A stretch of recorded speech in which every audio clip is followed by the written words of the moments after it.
Good morning, everyone, and welcome to our Monday Morning Azimuth Check. I hope everyone had a great weekend and enjoyed your weekend by getting outside, getting some vitamin D, getting some exercise, and hope you're ready for a great week.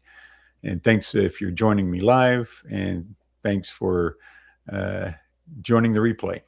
Whichever way you get this content, I appreciate your support. So, one of the most dangerous moments in leadership is not when we know we're wrong.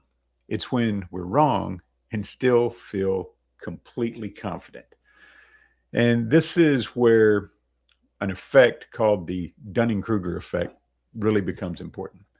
And this is when sometimes our confidence tends to grow faster than our competence. And because we don't see the full complexity of the issue, we may not recognize the gap.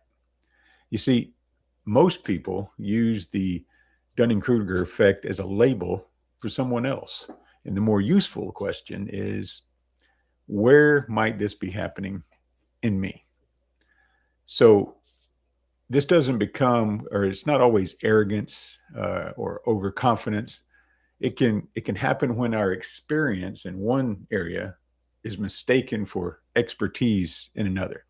So I'll give you an example, right? Let's say I'm an award-winning actor, and we see this all the time. And don't get me wrong, we love movies. I love the industry and the experience that I get when a great actor is on screen. But just because you're a great actor doesn't mean that you're a great statesman, a politician, a a speaker of moral character.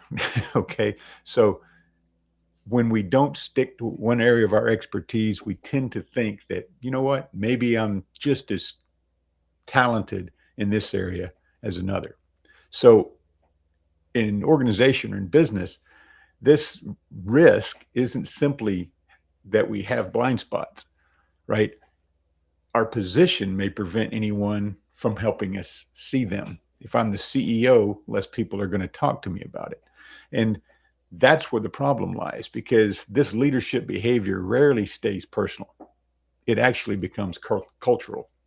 So it creates a ripple effect. For example, people start or stop challenging assumptions. Bad news tends to soften before reaching you as the leader. Feedback becomes agreement, and questions are treated as resistance. And finally, employees simply start complying publicly while disengaging privately. And at this point, the organization is no longer dealing with one leader's blind spot. What it's built is a system that actually protects that blind spot. Now, don't get me wrong, we need confident leaders. But the answer is not hesitation or constant self doubt. The answer is calibrated confidence. Now, what does that sound like? It may be, this is my current view, but I may not have the whole picture. Or what evidence would challenge my conclusion? Or maybe, who understands this problem even better than I do? And maybe even, what would cause me to change my mind? You see the vulnerability there? Because we need to understand, when nothing can change our mind, then we're no longer evaluating the decision. Now we're protecting it. So, here at Azimuth, and you've heard me say this over and over again, we have a three step framework called awareness, alignment, and accountability that can simply be applied to just about anything. That's why I keep it simple. So let's look at that. What about awareness? Recognize that our confidence is not proof of confidence or competence. What about alignment?